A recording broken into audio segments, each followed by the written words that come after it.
Hello दोस्तों, आप सभी का फिर से स्वागत है आपके अपने यूट्यूब चैनल में। तो हम एनसीईआरटी देख रहे थे। हमने चैप्टर 1 जो है हिस्ट्री का क्लास 10th का 10th क्लास का हिस्ट्री का चैप्टर 1 हमने कंप्लीट कर लिया था। आज हम उसी का चैप्टर 2 देख रहे हैं जो है नेशनलिज्म इन इंडिया। अब यहाँ पे जो नेशनलिज्म की बात हो रही है, पहले हमने देखा था कि वो बात हमने यूरोप में देखी थी कि कैसे नेशनलिज्म आया, और उसके बाद अब हम देख रहे हैं कि इंडिया में कैसे नेशनलिज्म की फीलिंग हमारे यहाँ पे सामने आई। इस टाइम पीरियड पे जब हम इंडिया की बात कर रहे हैं तो यहाँ पे आप देखिए तो इंडिया पे ब्रिटिश का राज था, यानी ब्रिटेन का यहाँ पे राज था। आपको पता है कि ब्रिटेन ने हमारे इंडिया पे राज किया था। तो सबसे पहले हमारी यहाँ पे ईस्ट इंडिया कंपनी आई थी, जिसको ईआईसी बोलते हैं। ईस्ट इंडिया कंपनी आई थी, उसने राज किया था। और जब आपको वो 1857 का रिवोल्ट हुआ था, जो आप कहते हैं रिवोल्ट ऑफ 1857, जो आपका 1857 में रिवोल्ट हुआ था, उसके बाद एक एक्ट बना था 1858 में। ठीक है, तो उस 1858 के एक्ट के अकॉर्डिंग ये जो रूल है, ये जो अब इंडिया पे रूल करेगा, वो कौन करेगा? वो कह रहे हैं क्वीन। वहाँ पे उस टाइम पे क्वीन थी, क्वीन एलिजाबेथ। तो उन क्वीन का राज अब इंडिया के ऊपर होगा। पहले ईआईसी एक कंपनी रूल कर रही थी और अब क्वीन रूल कर रही है। तो अब हमें इस पूरे यानी कि ये जो ब्रिटिश रूल है, इससे आज़ादी लेनी है। उसके अंदर हमने क्या क्या प्रोसेस किए, और मेनली इस चैप्टर में आपको बताया जाएगा गांधी जी के बारे में। ठीक है, तो गांधी जी ने कैसे हमारे को हेल्प करी, या गांधी जी ने क्या क्या काम किए जिससे हमें हमारी इंडिपेंडेंस, इंडिया को इंडिपेंडेंस मिली, उसके बारे में यहाँ पे आपको बताया जाएगा, जो आप इस चैप्टर में हम देखेंगे। तो नेशनलिज्म इन इंडिया में है कि नेशनलिज्म की फीलिंग जो है वो इंडिया में अब आ रही है। कैसे आई, कहाँ से आई, और गांधी जी ने इसमें क्या अपना योगदान, इम्प्रूवमेंट दिया है, अपना कंट्रीब्यूशन दिया है, वो इस चैप्टर में हमारा देखने की बात आती है। तो चलो शुरू करते हैं हम हमारा आज का chapter. As you have seen, modern nationalism in Europe came to be associated with the formation of nation state. और जैसा कि हम चैप्टर 1 में, यहाँ पे चैप्टर 1 में देख के आए हैं कि यूरोप के अंदर क्या हुआ था कि भैया नेशन स्टेट बनने लग गए थे, यानी कि नई नई कंट्रीज आने लग गई थी यहाँ पे। तो ये हम देख के आए हैं कि मॉडर्न नेशनलिज्म जो यूरोप में आया, वो किसके साथ था कि वो एक नेशन स्टेट क्रिएट कर रहे थे। It also meant a change in people's understanding of who they are, who they were and what defined their identity and sense of belonging. और इसका मतलब है कि लोगों की अंडरस्टैंडिंग के अंदर भी चेंज आया। उनको पता लगा कि वो क्या है, वो सोचने लग रहे हैं कि भैया वो क्या है, कौन है वो, इंडियन है, जर्मन है, स्पेनिश है, पोलिश है, ब्रिटेन है, ब्रिटिश है, कैसे हैं वो क्या है, और उनकी आइडेंटिटी क्या है। यहाँ पे देखिए उसने कहा उसकी आइडेंटिटी क्या है, उसके बारे में बात कर रहे हैं, और वो किससे बिलोंग करते हैं, यानी कि जर्मन, पोलिश, इन सब से किससे बिलोंग कर रहे हैं। ये सारी बातें उन्होंने यहाँ पे बताई। और उसके लिए उन्होंने क्या किया वो देखिए, तो उन्होंने किया कि नए सिंबल्स और आइकन्स जो हैं, नए songs and ideas for new links and redefined the boundaries of the communities. और नए नए सिंबल्स, नए नए आइकन्स यहाँ पे शुरू किए गए हैं, नए सॉन्ग्स बनाए गए हैं, नए आइडियाज को लाया गया है, ताकि ये जो है एक कम्युनिटी जो है, यानी कि एक कंट्री की बाउंड्री को सेट कर सके। इसलिए नए सिंबल्स और आइकन्स और जो सॉन्ग्स हैं वो क्रिएट किए गए थे। In most countries the making of this new national identity was a long process. How did this consciousness emerge in India. और इन कुछ कंट्रीज के अंदर ये जो नए नेशनल सिस्टम या आइडेंटिटी जो बना रहे हैं, ये एक बहुत लंबा प्रोसेस था। और इसी को हम देखते हैं कि ये जो प्रोसेस है ये इंडिया में कैसे आया। ठीक है, आगे चलते हैं। तो in India as in many other colonies, colonies का मतलब है कि जो भी पावरफुल देश किसी छोटे देश पे कब्जा करके बैठा है तो वो कॉलोनी है। यानी कि हम किसकी कॉलोनी थे, तो हम ब्रिटिश की कॉलोनी थे, ब्रिटेन की कॉलोनी थे। ठीक है, इसी तरीके से फ्रांस की भी, फ्रांस ने किसी देश में कब्जा कर रखा होगा किसी दूसरी कंट्री के ऊपर, तो वो देश उसकी, फ्रांस की कॉलोनी हो जाएगा। The growth of modern nationalism is intimately connected to the anti colonial movement. और यहाँ पे जो मॉडर्न नेशनलिज्म की फीलिंग है इंडिया के अंदर, अगर हम बात करें तो क्या है कि एंटी कॉलोनियल मूवमेंट को सपोर्ट कर रही है। एंटी कॉलोनियल मतलब कि ब्रिटिश रूल को हटा देना ही इंडिया में नेशनलिज्म समझा जा रहा है। People begin discovering there unity in the process of their struggle with colonial, और पीपल ने, जो लोग बाग हैं, उन्होंने क्या खोजा कि भैया इस प्रोसेस के अंदर जो यूनिटी है वो उनको पता चले कि हमारी यूनिटी ही हमारी सबसे बड़ी ताकत है उनके स्ट्रगल में। क्यों? क्योंकि यहाँ पे जो कॉलोनिज्म को हटाना है, यानी कॉलोनी को हटाना है, इस ब्रिटिश रूल को यहाँ पे हटाना है, तो हमें यूनाइट होके ही काम करना पड़ेगा। तो इसलिए लोगों को इसकी यूनिटी पता चली। The sense of being oppressed under colonialism provided a shared bond that tied many different groups together. और यहाँ पे जो कॉलोनिज्म है, यानी कि जो ब्रिटिश लोग हैं, तो कई सारी जो कम्युनिटीज हैं या ग्रुप्स हैं उनको बहुत ज़्यादा प्रेशराइज कर रहे थे, उनको बहुत ज़्यादा एक्सप्लॉइट कर रहे थे। इसलिए उनको पता चला कि यार ये मेरे साथ ऐसा हो रहा है तो साथ वाली कम्युनिटी में भी ऐसा हो रहा है, और वो दोनों आपस में यूनाइट होके एक साथ मिलके कॉलोनियल रूल को ख़त्म करना चाह रही है। ठीक है, but each class and group felt the effect of colonialism differently, their experience were varied and their notion of freedom were not always the same. और ये जो अलग अलग क्लास है, अलग अलग ऑर्डर है, या अलग अलग कास्ट ग्रुप, कम्युनिटी ग्रुप जो है, उन्होंने कॉलोनियलिज्म को अलग अलग तरीक़ों से फील किया। जैसे कि कोई, जब आप स्कूल में क्लास में होते हैं तो टीचर सभी बच्चों को कोई एक रैंडम चीज़ बोल रहा है, यानी कि बच्चों तुम्हें ऐसा करना चाहिए या नहीं करना चाहिए, ये सारी चीज़ें वो टीचर जो है वो अपने स्टूडेंट्स को बता रहा है। तो उसके अंदर अब हर जो कोई भी स्टूडेंट है वो उसका मतलब अलग अलग निकालता है। ठीक है, तो यहाँ पे भी यही बात हो रही है कि ये जो कॉलोनियलिज्म का मतलब है, ये हर क्लास और हर ग्रुप जो है वो अपने हिसाब से निकाल रहा है। उनका जो एक्सपीरियंस है वो अलग है, उनका जो फ्रीडम की बात है कि भाई फ्रीडम क्या होनी चाहिए तो वो भी अलग है। यानी कि किसी का भी विचार जो है, किसी के भी थॉट्स जो है इसके बारे में, ठीक है, आप देखिए किसी के भी थॉट्स जो है इसके बारे में वो सेम नहीं है। यानी कि आपसे अगर मैं किसी के कोई भी अगर टीचर आपसे कोई क्वेश्चन करता है, या कोई भी अदर पर्सन आपका रिलेटिव या XYZ कोई भी पर्सन आपसे कोई भी क्वेश्चन करता है, तो उसके जो आंसर्स होंगे वो हमेशा अलग अलग होंगे। हर व्यक्तियों के अलग अलग आंसर होंगे। आप जितने भी पर्सन से सेम क्वेश्चन पूछो तो सबका आंसर अलग अलग होता है। ठीक है, तो चलिए आगे चलें।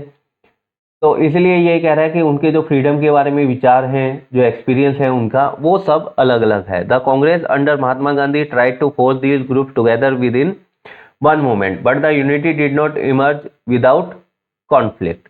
ठीक है, तो यहाँ पे जो कांग्रेस है महात्मा गांधी के अंडर में, वो इस जो जितने भी ग्रुप्स हैं उन सबको एक साथ लाने की कोशिश करते हैं ताकि हम एक मूवमेंट शुरू कर सके। But the unity did not emerge without conflict, और जब भी यूनिटी आती है तो यानी कि दो व्यक्ति या दो विचारधाराएं, दो विचार एक साथ आएंगे तो वहाँ पे कॉन्फ्लिक्ट होगा ही होगा। कॉन्फ्लिक्ट होना जरूरी है। वहाँ पे आप कभी भी देखिए तो आप अगर अपने फ्रेंड से बातचीत कर रहे हैं और तो कई बार आपका होता है कि आप अपने फ्रेंड के विचारों से एग्री नहीं करते हैं, तो वहाँ पे आपकी थोड़ी बहुत बहसबाजी हो जाती है।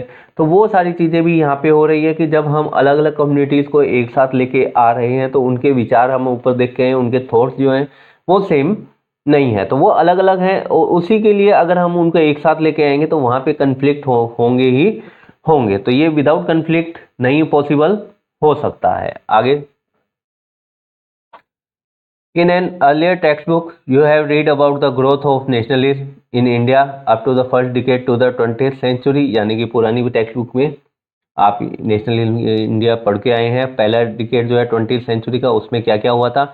इन this chapter we will pick up the story from the 1920 and study the non cooperation and civil disobedience movement. और इस चैप्टर के अंदर हम क्या करेंगे कि जो स्टोरीज है 1920 के आसपास इंडिया में क्या हो रहा था और उस टाइम पे नॉन कोऑपरेशन में क्या हुआ था, या नॉन कोऑपरेशन क्या था, सिविल डिसोबीडियंस मूवमेंट क्या था, इस सब के बारे में इस चैप्टर में हम पढ़ेंगे। We will explore how the Congress sought to develop the national movement, ठीक है, and how different social groups participated in the movement and how nationalism captured the imagination of people. तो अब हम इसके अंदर क्या पढ़ेंगे कि कांग्रेस ने कैसे नेशनल मूवमेंट को डेवलप किया, कैसे वो उसने नेशनल मूवमेंट को चलाया, और उसके अंदर जितने भी डिफरेंट सोशल ग्रुप थे उन्होंने किस किस ने पार्टिसिपेट किया और किस हद तक पार्टिसिपेट किया, कैसे उनके विचार थे, ये भी हम उन नेशनल मूवमेंट के बारे में पढ़ेंगे कि उन ग्रुप्स के नेशनल मूवमेंट के बारे में क्या विचार थे, ये सब भी इसके अंदर बताया गया है। And how nationalism capture the imagination of people, और नेशनलिज्म जो है वो लोगों की इमेजिनेशन के अंदर कैसे आया, कैसे पकड़ में आया, कैसे दिलो दिमाग पे छाया, ये सब चीज़ें भी इसमें हम देखेंगे। तो चलिए आगे देखते हैं। पहला इसमें अब जो टॉपिक आता है वो है आपका फर्स्ट वर्ल्ड वॉर, खिलाफत एंड नॉन कोऑपरेशन। ठीक है, तो फर्स्ट वर्ल्ड वॉर, अगर हम फर्स्ट वर्ल्ड वॉर की बात करें तो इसका जो टाइम पीरियड रहता है वो 1914 से 1918 रहता है। ठीक है, ये 4 साल चला था, 1914 में शुरू हुआ था और 1918 में ख़त्म हुआ था। तो कुछ बातें आपके फर्स्ट वर्ल्ड वॉर की रहेगी, कुछ बातें खिलाफत मूवमेंट की रहेगी और कुछ बातें नॉन कोऑपरेशन मूवमेंट की रहेगी कि भैया ये नॉन कोऑपरेशन मूवमेंट शुरू कैसे हुआ था। ठीक है, तो चलिए देखते हैं क्या बता रहे हैं इसमें आपको। तो शुरू करते हैं। इन द ईयर्स आफ्टर 1919, यानी कि यहाँ पे हम बात कर रहे हैं फर्स्ट वर्ल्ड वॉर के एंड की। ठीक है, फर्स्ट वर्ल्ड वॉर जो है वो ख़त्म हो चुका है। We see the national movement spreading to new areas, incorporating new social group and developing new mode of struggle. तो जब हम देखते हैं कि 1919 के बाद की बात करते हैं तो नेशनल मूवमेंट नए नए एरियाज में फैल रहा है। पहले जो मूवमेंट होते थे वो छोटे छोटे होते थे, अब ये बड़े एक मास मूवमेंट में बदल रहा है। तो ये अब नए नए एरिया को कैप्चर कर रहा है, नए नए सोशल ग्रुप्स को, नए नए सोशल सोसाइटीज़ को, जो कुछ सोशल कम्युनिटीज़ हैं उनको ज्वाइन कर रहा है। ठीक है, वो लोग इस मूवमेंट के अंदर ज्वाइन हो रहे हैं और नए नए तरीके, अब जब कोई नई चीज़ किसी चीज़ में एंटर होती है तो वहाँ पे कुछ ना कुछ वो अपने साथ चेंज लेके आती है। तो जैसे हमने देखा कि नए एरिया में नेशनल मूवमेंट स्प्रेड हो रहा है, नए नए सोशल ग्रुप्स जो हैं, सोशल कम्युनिटीज़ जो हैं वो इससे जुड़ रहे हैं। तो यहाँ पे नए तरीके भी स्ट्रगल के सामने देखने को मिल रहे हैं, यानी कि नए नए तरीके जो हैं स्ट्रगल के वो यहाँ पे आ रहे हैं। How do we understand this development, और हम इन डेवलपमेंट्स को कैसे समझ सकते हैं। What implication did they have, तो इसको कैसे समझेंगे, ये सारी बातें इसमें बताई गई है। तो आगे हम यही देखेंगे कि हम इन डेवलपमेंट्स को, जो नई नई सोसाइटीज आ रही है क्यों आ रही है, नए नए एरियाज में कैसे फैल रहा है, ठीक है, क्या नए नए तरीके लेके आई हैं, ये सारी चीज़ें इसके अंदर देखने को मिल रही है। ठीक है, तो चलिए आगे।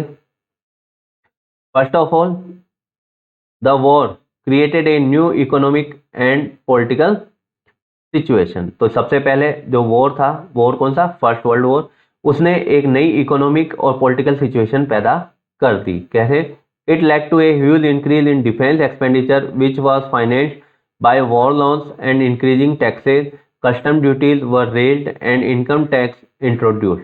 ठीक है, तो ये सब कैसे हुआ, तो इसने क्या किया कि सबसे पहले जब भी कोई लड़ाई हुई तो एक्सपेंडिचर बढ़ा, तो डिफेंस पे आपको सबसे ज़्यादा खर्चा करना पड़ेगा, तो उस पर डिफेंस एक्सपेंडिचर बढ़ा, जो क्या है वार लोन्स को चुकाने के लिए, और इंक्रीज टैक्सेस को इंक्रीज कर दिया। ठीक है, तो इससे बचने के लिए कि भैया हाँ हमें डिफेंस एक्सपेंडिचर पे ज़्यादा खर्चा करना है, तो ये वॉर लोन्स लिए गए और कुछ जो है अपने ही कंट्री के अंदर टैक्सेस बढ़ाए गए, जैसे कि कस्टम ड्यूटीज जो है उनको बढ़ा दिया और इनकम टैक्स पहली बार यहाँ पे इंट्रोड्यूस किया गया। ठीक है, through the Wars years price increase doubling between 1913 and 1918, और जब भी ये वॉर चल रहा था उस टाइम पे जितने भी कमोडिटीज वगैरह थे उन सब के प्राइस लगभग डबल हो गए थे। कौन से टाइम पीरियड में, 1913 to 1918, leading to extreme hardship for the common people, और जब कॉमन पीपल के पास पैसा नहीं होगा और आपके प्राइस डबल हो जाएंगे, ठीक है, तो ये दिक्कत आएगी, कॉमन पीपल को दिक्कत आएगी। Villages were called upon two supply soldiers and forced recruitment in rural areas called wide spread anger, और विलेजेस को क्या कहा गया कि भैया आप हमें क्या दो, वर्ल्ड वॉर चल रहा है तो इसके लिए आप हमें सोल्जर सप्लाई करो, और ज़बरदस्ती जो गांव के लड़के हैं, जो युवा लड़के हैं, यूथ हैं, उनको ज़बरदस्ती आर्मी में भर्ती किया जा रहा है रूरल एरियाज़ के, जिन्होंने क्या किया, उन रूरल एरियाज़ में गुस्से को भड़का दिया, यानी उन लोगों के अंदर गुस्सा पैदा कर दिया कि हमारी कोई इच्छा ही नहीं है कि भी हम आर्मी में जाएं, हम आर्मी ज्वाइन करें, और आप ज़बरदस्ती हमसे कर रहे हो। और इच्छा क्यों नहीं है, क्योंकि भैया लड़ाई आपकी है। ब्रिटेन वाले कह रहे हैं कि भैया नहीं, इंडिया वालों को जब हम देखते हैं तो ब्रिटिश लोग जो हैं वो इंडियंस को कह रहे हैं कि भैया नहीं, आप हमारे बिहाफ पे लड़ो। वर्ल्ड वॉर में इंडिया का कोई लेना देना नहीं है, आप हमारे बिहाफ पे लड़ो, आप हमारी तरफ से लड़ो। तो ये कह रहे हैं कि भैया हमारा कोई लेना देना नहीं है, तो हमें कुछ नहीं करना, आप अपना देखें करें। पर यहाँ पे इंडिया पे ब्रिटेन का राज है, तो ये ज़बरदस्ती कर रहे हैं कि नहीं, आपको तो जाना ही पड़ेगा। फिर इसके साथ और क्या हुआ, then in 1918 and 1920-21 crops failed in many parts of the India resulting in acute shortage of food. Sorry. तो 1918 से 1919 के बीच में हम देखते हैं, या 1918, 19 और 20-21 के अंदर जो क्रॉप्स हैं, फसलें जो हैं, वो कई इंडिया के कई जगहों पे खराब हो गई थी, ठीक है, रिजल्टिंग इन एक्यूट शॉर्टेज, जिसके कारण क्या हुआ, फूड की शॉर्टेज बहुत ज़्यादा हो गई थी। This was accompanied by an influenza epidemic, और ये किसके द्वारा अकम्पनी किया गया कि यहाँ पे इस टाइम पीरियड पे क्या आ गया, इन्फ्लुएंजा एपिडेमिक भी आ गया था। इन्फ्लुएंजा एक वायरल टाइप से था, उस टाइम पे इसकी कोई वैसे वैक्सीन वगैरह या कुछ मेडिसिन नहीं थी, तो ये बहुत ज़्यादा जल्दी, जैसे अपने यहाँ पे कोरोना फैला था, वैसे ही यहाँ पे ये फैल जाता है। According to the census of 1921, 12 to 13 million people perished as a result of the famines and the epidemic। एक मिनट, 1 सेकंड, ठीक है, ओके, ठीक है। तो यहाँ पे अगर हम देखते हैं तो 12 से 13 मिलियन पीपल जो हैं, यानी कि 120 से 130 लाख लोग जो हैं, ठीक है, वो खत्म हो जाते हैं फेमाइन्स और एपिडेमिक के कारण। तो यहाँ पे अब गुस्सा आ रहा है, सारा कुछ हो रहा है। ये फर्स्ट वर्ल्ड वॉर का आपको थोड़ा सा आइडिया दिया गया है कि फर्स्ट वर्ल्ड वॉर के बाद क्या हुआ था, कि इनकम टैक्स बढ़ा दिया था, इनकम टैक्स इंट्रोड्यूस कर दिया था, कस्टम ड्यूटीज बढ़ा दी थी, ठीक है। फिर जो है उसके चक्कर में सारा लोगों के पास इनकम नहीं थी, तो सप्लाई को पूरा करना था, तो वहाँ पे वो क्या है, प्राइस बढ़ गए थे, जिससे डबल प्राइस हो गए थे, जिससे जो कॉमन आदमी है वो खाना पीना अच्छे से नहीं कर सकता। साथ ही साथ में जो विलेजेस हैं वहाँ पे सोल्जर्स को सप्लाई करना है, कि भैया हाँ, विलेजेस को कहा गया कि भैया आप जितने भी आपके यूथ हैं उन सबको हम सोल्जर बनाएंगे और बाहर लड़ने के लिए भेजेंगे। तो इसके कारण भी यहाँ पे लोगों में गुस्सा आ गया था। साथ ही में ये जो क्रॉप्स फेल हो गई हैं, जिसके कारण बहुत ज़्यादा शॉर्टेज हो गई है, जिसके कारण फूड की बहुत ज़्यादा शॉर्टेज हो गई है, और इन्फ्लुएंजा एपिडेमिक भी यहाँ पे आ गया है। तो ये सब आपका फर्स्ट वर्ल्ड वॉर के अंदर का थोड़ा सा चीज थी। उसके बाद देखें क्या हुआ, people hope that their hardship would end after the war was over, but that did not happen. और ये इस टाइम पीरियड की बात थी, इनको लगा कि भैया जैसे ही ये वर्ल्ड वॉर खत्म होगा तो हमारा इस स्थिति में, इस कंडीशन में कुछ सुधार आएगा, लोगों को ऐसा लगा। पर यहाँ पे आप देखें तो ऐसा कुछ भी नहीं हुआ था। At this stage a new leader appeared and suggested a new mode of struggle. और इस स्टेज के ऊपर एक नया लीडर आता है, एक नया लीडर हमें देखने को मिलता है, जो क्या करता है, एक नया स्ट्रगल का तरीका हमें सिखाता है, ठीक है। आगे देखिए कौन था वो, ये लीडर कौन था और उसका तरीका क्या था स्ट्रगल करने का, उसका हम देखते हैं। तो द आइडिया ऑफ सत्याग्रह, ठीक है। तो एक तरीके से हमें पता लग गया कि जो स्ट्रगल का तरीका था वो सत्याग्रह था। महात्मा गांधी और वो लीडर, अब देखिए महात्मा गांधी जी आ गए हैं, तो वो लीडर जो थे, यहाँ पे ऊपर जो इस लीडर की बात कर रहा है वो महात्मा गांधी है, और उनका तरीका क्या है, सत्याग्रह है। तो अब हम देखते हैं कि सत्याग्रह क्या है। आइडिया सबसे पहले आपको दे रहे हैं कि सत्याग्रह है क्या। तो यहाँ पे देखिए, Mahatma Gandhi return to India in January 1915, ठीक है। तो रिटर्न टू इंडिया मतलब कि ये कहीं गए हुए थे। तो सबसे पहले हम बात करें 1893 की, तो 1893 में महात्मा गांधी जी साउथ अफ्रीका जाते हैं, ठीक है। साउथ अफ्रीका जाते हैं, ये बैरिस्टर होते हैं, वकील होते हैं, एडवोकेट होते हैं, तो उसके काम के सिलसिले में, केस के सिलसिले में ये साउथ अफ्रीका जाते हैं। और 1903 के अंदर यहाँ पे इनके साथ वो इनको ट्रेन से बाहर निकाल दिया जाता है, जिससे ये बहुत ज़्यादा दुखी हो जाते हैं। और फिर वहाँ पे जितने भी लोग बाग हैं उनके साथ जो अपार्थाइड की प्रॉब्लम चल रही थी, ठीक है, उसके अगेंस्ट में ये आवाज़ उठाते हैं, इंडियंस के लिए और बाकी सब के लिए, उनके अगेंस्ट में ये आवाज़ उठाते हैं। तो और वहाँ पे ये सबसे पहले सत्याग्रह का प्रयोग करते हैं, ठीक है। वहाँ पे ये सबसे पहले सत्याग्रह का प्रयोग करते हैं, ठीक है। तो आगे देखिए, as you know he had come from South Africa where he had successfully fought the racist regime with a novel method of mass agitation which he called satyagraha. तो ये सब चीज़ें मैं आपको बता चुका हूँ कि यहाँ पे देखिए कि वो साउथ अफ्रीका से आए थे, गए कब थे साउथ अफ्रीका, तो वो आपको बता दिया मैंने 1893 में, जहाँ पे उन्होंने सक्सेसफुली फोर्ट किया। किससे फोर्ट लड़ाई करी? जो रेसिस्ट रेजिमे थी एक उसके साथ, और जहाँ पे रेसिस्ट रेजिमे मतलब कि ब्रिटिशर्स जो रेसिस्ट काम कर रहे थे उनके लिए, ठीक है।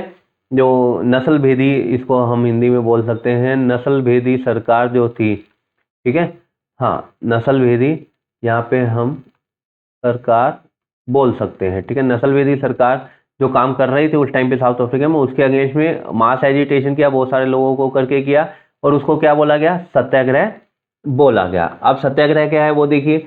तो सत्याग्रह है the idea of satyagraha emphasise the power of truth and the need to search for truth. तो ये जो सत्याग्रह है ये किस पे जोर दे रहा है? कि भैया सच्चाई की पावर के ऊपर जोर दे रहा है, और ये कह रहा है कि भैया हमें कोशिश करनी चाहिए सत्य को ढूंढने की। It suggested that if the cause was true, if the struggle was against injustice, then physical force was not necessary to fight the oppressor. और ये क्या कह रहे हैं कि अगर आपका कारण सही है, ठीक है, कारण सही है, और आपका जो स्ट्रगल है वो इनजस्टिस के अगेंस्ट में है, ठीक है, तो फिजिकल फोर्स की आपको ज़रूरत नहीं है। जो आपके ऊपर शोषण कर रहा है, जो आपको दबा रहा है, उसके अगेंस्ट में आपको फिजिकल फोर्स लगाने की कोई ज़रूरत नहीं है, ठीक है। विदाउट सीइंग वेजेंजेन और being aggressive, a satyagrahi could win the battle through non violence, ठीक है। और ये कह रहा है कि बिना बदले की भावना के या बिना आक्रामक हुए एक सत्याग्रही अपनी लड़ाई जीत सकता है। किसके द्वारा? नॉन वायलेंस के द्वारा, यानी कि अहिंसा के द्वारा। अगर हम बात करें तो अहिंसा के द्वारा एक सत्याग्रही सामने वाले का दिल जीत के अपना काम करवा सकता है। This could be done by appealing to the conscience of the oppressor, यानी कि उसकी इच्छा के, उसकी आत्मा तक बात पहुंचाई जाती है, इस सत्याग्रह के द्वारा अपील किया जाता है, और ये सब काम आपका हो सकता है कि वो सत्याग्रही जो है वो जीत सकता है। People including the oppressor had to be persuaded to see the truth instead of being forced to accept truth through the use of violence. तो गांधी जी मानते हैं कि जो लोग हैं, जो ऑपरेसर हैं, उनको सच्चाई का पता चलना चाहिए। और वो सच्चाई का पता कैसे चलेगा? जब आप उनके साथ नॉन वायलेंस करोगे, यानी कि आप उसको जबरदस्ती एक्सेप्ट नहीं कराओगे कि मेरी बात ही सही है। जो अगर आपकी बात सही है तो उसको एक टाइम पीरियड के बाद समझ में आ जाएगा, ठीक है। तो आगे चलिए। By this struggle truth was bound to ultimately triumph. Mahatma Gandhi believe that this dharma of non violence could unite all Indian. और वो कह रहे हैं कि इस स्ट्रगल के द्वारा जो ट्रूथ है वो हमेशा अल्टीमेटली ट्रिम्प में जुड़ जाता है। एक सच्चाई की ईश्वर से आपको जोड़ देता है कि भैया हाँ, सच्चाई जो है हमेशा भगवान से जुड़ा रहता है। इसीलिए महात्मा गांधी जो मानते हैं कि ये जो धर्म है, कौन सा? नॉन वायलेंस का धर्म जो है वो सभी इंडियंस को एक साथ इकट्ठा कर देगा, ठीक है। तो आगे देखिए।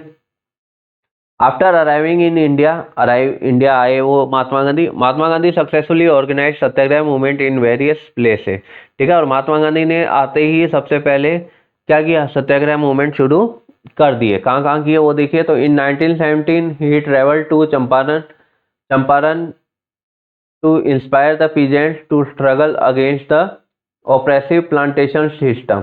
और 1917 के अंदर वो कहाँ गए? चंपारण के अंदर गए सबसे पहले, बिहार में है जो, और उन्होंने वहाँ के जो पीजेंट्स किसान थे उनको इंस्पायर किया कि जो ऑपरेसिव प्लांटेशन सिस्टम चल रहा है उस टाइम पे, उसके अगेंस्ट में आपको स्ट्रगल करना चाहिए। और ये किसके लिए था अगर मैं बोलूँ तो ये आप देखिए, तो ये वहाँ के जो इंडिगो फार्मर्स थे, ठीक है, हाँ, ये वहाँ के जो इंडिगो फार्मर्स थे बिहार के, बंगाल के, उनके लिए था, ठीक है। तो चंपारण में, बिहार में, उनके लिए ये उन्होंने शुरू किया था, इंडिगो फार्मर्स के लिए, इंडिगो प्लांटेशन के लिए। तो यहाँ पे उनसे ज़बरदस्ती इंडिगो करवाई जा रही थी। तो इंडिगो क्या होती है? अगर इंडिगो की क्रॉप होती है, तो अगर हम बात करें तो अगर ये एक खेत है किसी किसान का, और उसने लगभग इस पार्ट में इंडिगो कर ली और इस पार्ट में अदर कोई भी वो फसल उगा रहा है, ठीक है।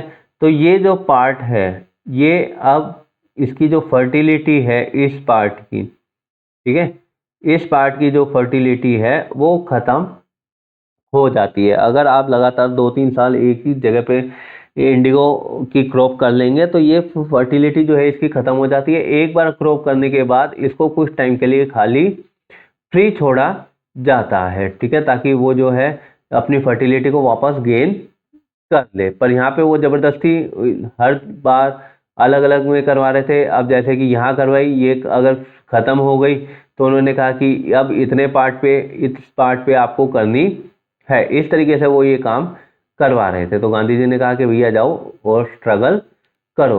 और उसी के बाद 1917 में he organised a satyagraha to support the peasants of the Kheda district of Gujarat. और उस 1917 में ही गुजरात के खेड़ा डिस्ट्रिक्ट में पीजेंट्स को सपोर्ट कर रहे थे। क्यों कर रहे थे? तो affected by crop failure and a plague epidemic the peasants of Kheda could not pay the revenue and were demanding that revenue collection be relaxed. और वो कह रहे थे कि भैया यहाँ पे हमारी जो फसल है वो बर्बाद हो चुकी है और साथ ही साथ में प्लेग का कहर भी यहाँ पे, प्लेग एपिडेमिक भी यहाँ पे फैल चुकी थी, इसलिए हमारे पास कोई पैसा नहीं है, हमारे पास रेवेन्यू नहीं है, हमारे पास टैक्स नहीं है जो हम आपको दे सकें। और इसके लिए आपको हमें क्या देना चाहिए? रिलैक्सेशन देना चाहिए, कुछ छूट देनी चाहिए कि भैया हाँ ठीक है, चलो इस बार नहीं हुआ तो अगली बार दे देना, या जैसे भी है कि इस बार नहीं है कोई बात नहीं, अगली बार का दे देना,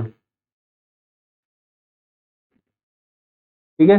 तो उसके बाद 1918 आ जाता है और 1918 में महात्मा गांधी अहमदाबाद जाते हैं, एक सत्याग्रह करते हैं वहाँ पे। क्यों? क्योंकि कॉटन मिल वर्कर्स के लिए। तो अहमदाबाद में कॉटन मिल वर्कर्स के लिए एक सत्याग्रह किया जाता है, ठीक है। क्यों किया जाता है? क्योंकि ये अपनी वेज रेज के लिए, मजदूरी बढ़ाने के लिए बात कर रहे थे। तो वहाँ के जो मिल मालिक हैं, कॉटन मिल के मालिक जो है वो ये इनकी बात नहीं मानते हैं और ये क्या कर रहे हैं? कॉटन मिल वर्कर्स जो हैं, यहाँ पे आप देखिए, ये जो कॉटन मिल वर्कर्स हैं ये अब क्या कर रहे हैं? हाँ, सत्याग्रह कर रहे हैं। नेक्स्ट, द रोलेट एक्ट, ठीक है। Embolden with this success, Gandhi ji in 1919 decided to launch a nationwide satyagraha against the proposed Rowlatt Act 1919। तो इस सक्सेस से जो चंपारण, चंपारण, खेड़ा और अहमदाबाद में जो गांधी जी को सक्सेस मिली है, उस सक्सेस से खुश होके, उत्साहित होके क्या करना है? गांधी जी 1919 के अंदर डिसाइड करते हैं एक नेशन वाइड सत्याग्रह के, भी पूरे देश में एक सत्याग्रह करें। किसके अगेंस्ट में? जो रोलेट एक्ट आ रहा है 1919 का, उसके अगेंस्ट में। अब ये रोलेट एक्ट क्या है ये देखते हैं। This act had been hurriedly passed through the Imperial Legislative Council despite the united opposition of the Indian members। और ये जो एक्ट है ये ज़बरदस्ती जल्दी के अंदर पास किया गया, किसके द्वारा? इंपीरियल लेजिस्लेटिव काउंसिल के द्वारा, जबकि इसको इंडियन मेंबर्स जो हैं उस काउंसिल के वो अपोज कर रहे थे। और इसके अंदर क्या था? तो ये देखिए, it gave the government enormous power to repress political activities and allowed detention of political prisoners without trial for 2 years। और ये क्या कह रहा है कि गवर्नमेंट को पावर, बहुत सारी पावर दे रहा है कि वो कोई भी पॉलिटिकल एक्टिविटीज है उसको दबा सकता है और साथ ही साथ में डिटेंशन दे सकता है पॉलिटिकल प्रिजनर्स को या पॉलिटिकल लीडर्स को, कि भैया बिना कुछ ट्रायल के, यानी कोर्ट में केस हुए बिना ही आपको 2 साल के लिए जेल में रख सकते हैं। Mahatma Gandhi wanted non violent civil disobedience against such unjust laws which would start with a hartal on अप्रैल 6। अब यहाँ पे जो महात्मा गांधी जी हैं वो एक अहिंसात्मक तरीके से सिविल डिसोबीडियंस मूवमेंट शुरू करना चाहते हैं, ठीक है। सिविल डिसोबीडियंस तो छोटे पार्ट में करना चाहते हैं कि भी ऐसे लॉ के अगेंस्ट में ऐसा कुछ नहीं होना चाहिए, जो एक हड़ताल के साथ शुरू होता है 6 अप्रैल को। हड़ताल के साथ सिर्फ अभी नॉन कोऑपरेशन मूवमेंट शुरू नहीं हुआ है, ये नॉन कोऑपरेशन मूवमेंट से पहले एक छोटा सा मूवमेंट शुरू होता है जो धीरे धीरे करते करते एक लार्ज स्केल पे पहुंचेगा, ठीक है। तो यहाँ पे देखिए, तो इसके अंदर क्या हो रहा है? Rallies were organised in various cities, workers went on strike in railway workshop and shops closed down. और इसके अंदर क्या हो रहा है? तो रैलीज वगैरह निकाली जा रही है कई सारी सिटीज के अंदर, वर्कर्स जो है वो स्ट्राइक के ऊपर चले गए हैं, ठीक है। रेलवे वर्कशॉप में काम कर रहे थे वो स्ट्राइक के ऊपर चले गए हैं, शॉप्स जो हैं वो बंद रखी जा रही है। Alarm by the popular upsurge and scared that lines of communication such as the railway and telegraph would be disrupted, the British administration decided to clamp down on nationalist. और ये इनको पता लगा कि यार ये तो धीरे धीरे बढ़ता जा रहा है, ये जो आंदोलन है ये धीरे धीरे बढ़ता जा रहा है, तो इनको डर था कि ये जो कम्युनिकेशन की लाइंस है जैसे कि रेलवे है, टेलीग्राफ है, इसको ख़त्म कर सकते हैं, डिसरप्ट कर सकते हैं। और इसीलिए ब्रिटिश एडमिनिस्ट्रेशन ने क्या किया कि इन नेशनलिस्ट को या सत्याग्रही को बंद करना शुरू कर दिया या इनको दबाना शुरू कर दिया।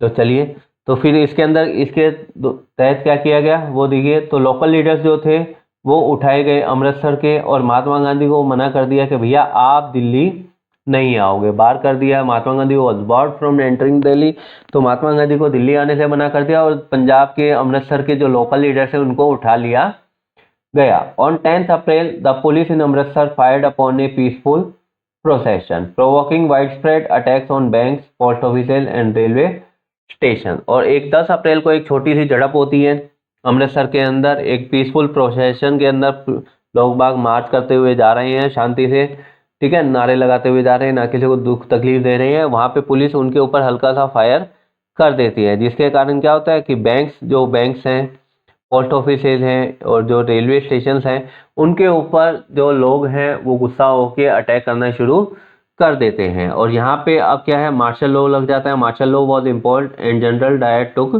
कमांड। और यहाँ पे क्या है, मार्शल लॉ लगा दिया जाता है। मार्शल लॉ का मतलब है कि भैया आप लोग ग्रुप में नहीं घूम सकते हो या ग्रुप में नहीं रह सकते हो, वो मार्शल लॉ है।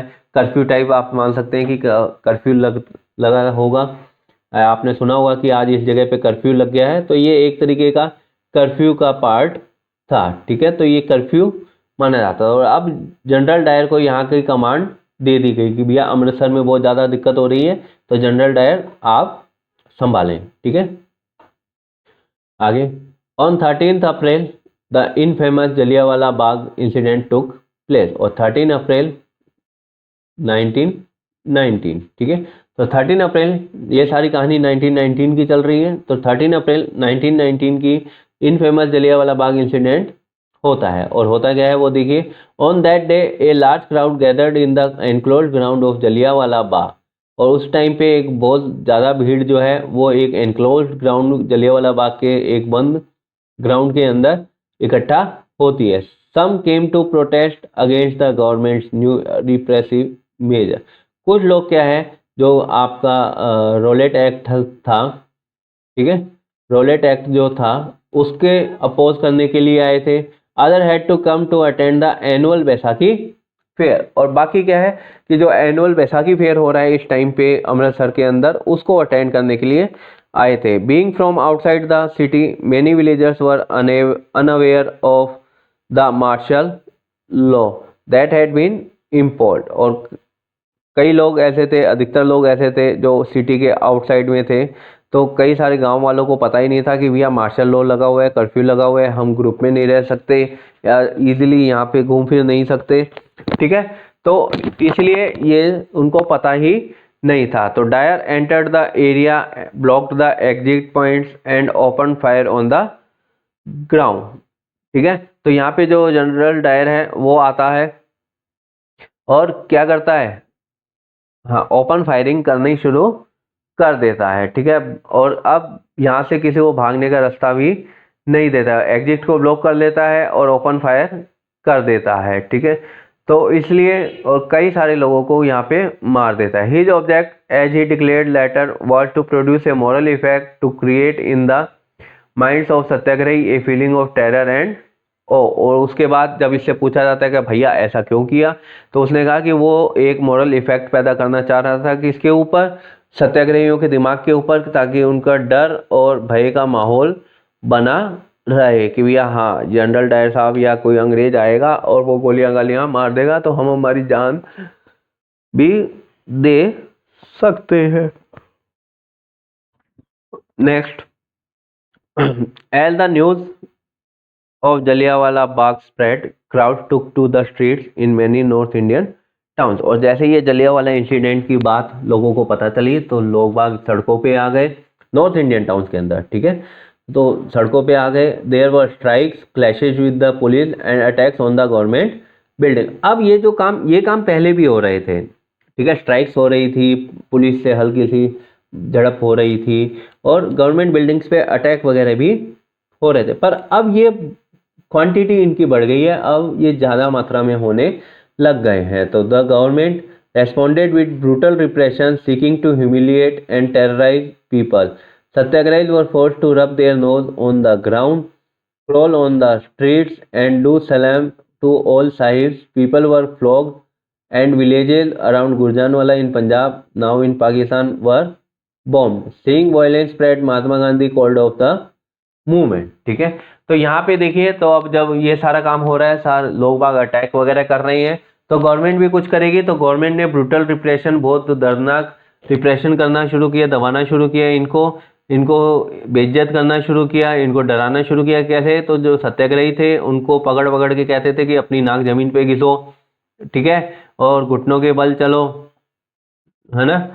हाँ, स्टेट्स के अंदर आपको घुटनों के बल चलना है और जितने भी साहिब्स हैं, जितने भी पुलिस वाले या ऑफिसर्स हैं, उनको आपको सल्यूट करना है।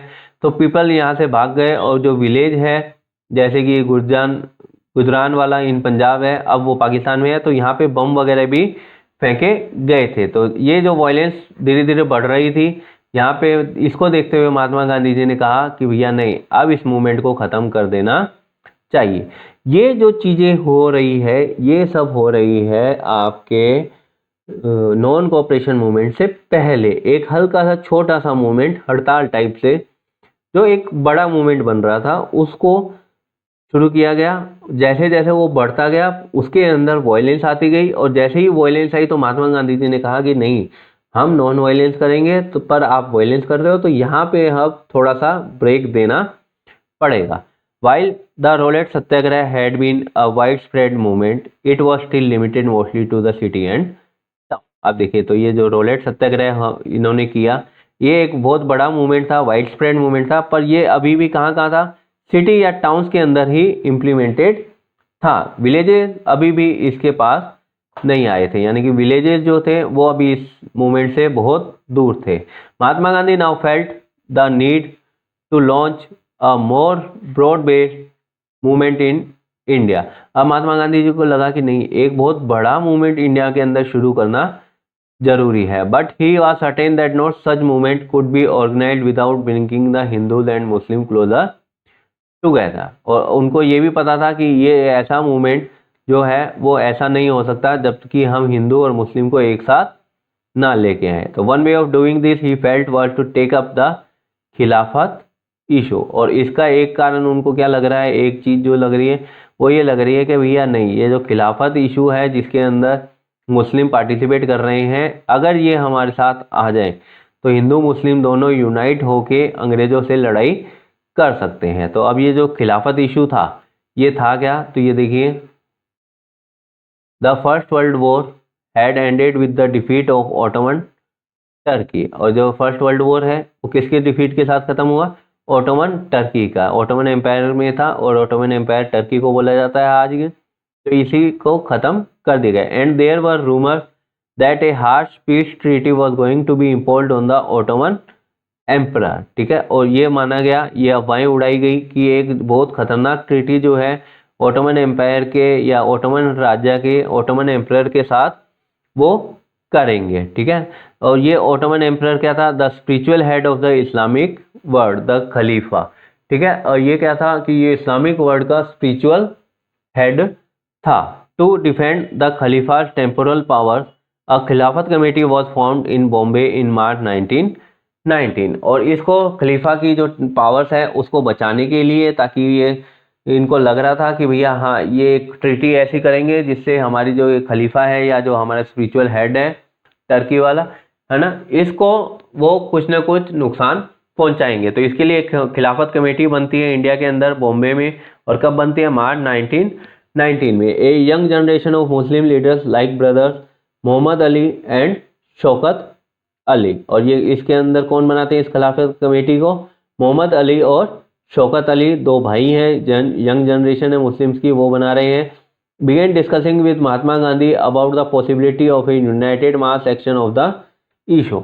और ये अब महात्मा गांधी के साथ बातचीत कर रहे हैं कि भैया क्या हम एक यूनाइटेड मास एक्शन शुरू कर सकते हैं इस इशू के ऊपर, या आपका कोई भी इशू हुआ आप उसके ऊपर करिए, हम इसके ऊपर करेंगे, पर हम दोनों ये मिलके काम करते हैं। तो Gandhi ji saw this as an opportunity to bring Muslim under the umbrella of a unified national movement. और गांधी जी को इसमें एक अपॉर्चुनिटी दिखी कि भैया हाँ, हम अब मुस्लिमों को क्या कर सकते हैं, एक अम्ब्रेला के नीचे, एक छाते के नीचे ला सकते हैं और उससे हम एक यूनिफाइड नेशनल मूवमेंट शुरू कर सकते हैं। ठीक है, तो आगे देखिए, at the Calcutta session of the Congress in September 1920, he convinced other leaders of the need to start a non-cooperation movement in the support of खिलाफत as well as for Swaraj.